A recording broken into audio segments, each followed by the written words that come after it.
Since co-founding Moment Factory in 2001, Executive Creative Director, Sakchin Bessette has spearheaded the creation of over 450 multimedia shows, installations and destinations around the world. He leads the studio in a quest to amaze, inspire and bring people together by exploring new types of entertainment. As Moment Factory has grown, now with 300 team members in Montreal, Los Angeles, New York, Paris, London and Tokyo, Bessette has fostered an environment where artists can collaborate and evolve. He was the creative lead driving many of Moment Factory's most prominent interactive installations, public spaces, events and permanent architectural media installations, including the studio's work at Los Angeles International Airport, Madonna's Super Bowl halftime show, 9 Inch Nails tours, and Forced Illumina. Who or what has had the biggest impact on your career and why? I think it's a human thing. It's the people I've worked with, either in our team or clients, who have had the biggest influence on me. Of course, milestone projects such as the 9 Inch Nails Lights in the Sky tour and working with Madonna for the Super Bowl halftime show have had a big impact too. But it's working with people on a personal level that has allowed me to grow the most. It's about what you're most proud of, and for me, that is the studio, the culture we've created and the passion our team has. What was your vision when you co-founded Moment Factory? When we launched the company, we were just thinking, this is so much fun and is the most amazing thing we could be doing right now. There was no real long-term plan, it was just about doing what was most exciting and satisfying. We were part of a revolution, and having an audience for the art we were creating was great. It was so much hard work too, and there were a lot of sleepless nights, so it was not like we were looking for an easy way out. Why we were doing what we were doing became clearer later on. We wanted to create public experiences and bring people together physically in public spaces. Humans are fundamentally sociable animals and need to connect physically. It's like the campfire theory. We gather around campfires to share stories and knowledge and feel a human connection. I think we need to have great reasons to bring people together to share experiences and be entertained. This is only possible when people gather physically. That's what we do. We make experiences that bring people together. What challenges do you face in your role? I think the first challenge, but also the most amazing part, is the human element.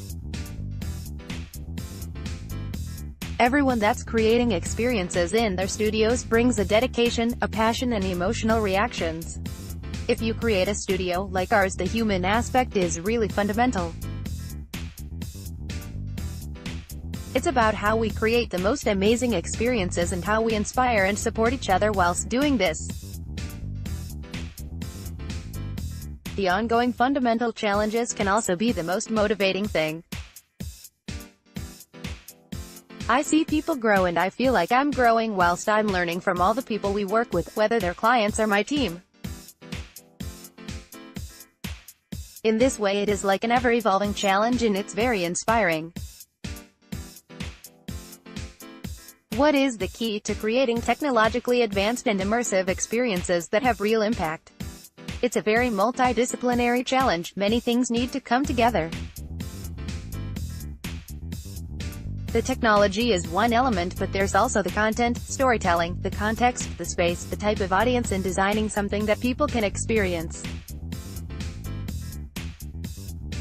Creating a successful project requires a mix of people with different expertise. We have set up a studio that has a lot of multidisciplinary talent, from the technical and creative teams through to the interactive and production teams. What is the most impressive technology you've used? It's really not all about technology, it's about what we do with it. It's how we use lights, materials and content to create illusions and engage people to interact in new ways. Technology is a very useful tool and it makes certain things possible, but we don't usually start a project thinking about the technology. We begin by thinking about the emotion and engagement and the relationship we want to have with the audience. We need to think about the type of audience we are dealing with and what the content is, and then the technology comes next. When there are so many different tricks and tools, and technology is evolving so fast, the key is to focus on how we mix it all together to create a new experience. How can technology be used to tell stories? When they invented cinema or VR, for example, they had to use new tools to tell stories. In cinema they experimented with cutting between a close-up and wide shot to show the emotion of the character.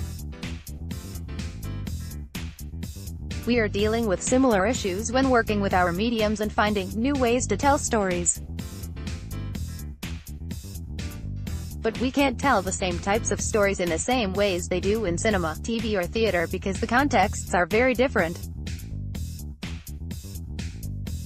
If people are walking by in an airport, their attention span and the context isn't the same as watching a movie in a cinema. You don't have the same tools or the potential to do close-ups or voiceovers. It's not like a TV series which has multiple episodes and you know the characters or the background already. We aim to tell engaging and immersive stories that are adapted to the environment and the context we're working in. The technology is one tool that helps tell the story. Sometimes it's with light, sometimes it's with sound, LED screens, holograms or augmented reality. Sometimes there are multiple stages to the experience. If we are working on an interactive installation in a museum, it's the whole sequence of different elements that helps tell the story.